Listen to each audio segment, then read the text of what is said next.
saja kita panggilkan kepada Ananda Ahmad Sultan Mubarak dan Aisyah Islami untuk menaiki panggung.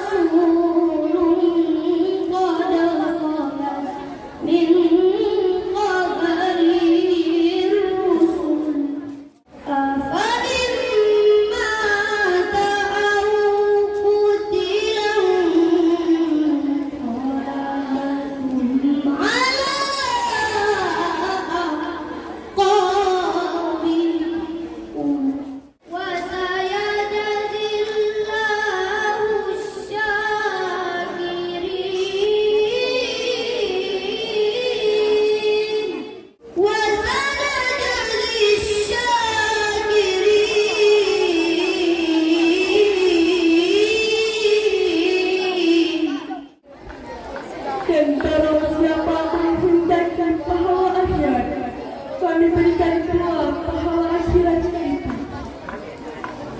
Dan kami akan memberi balasan kepada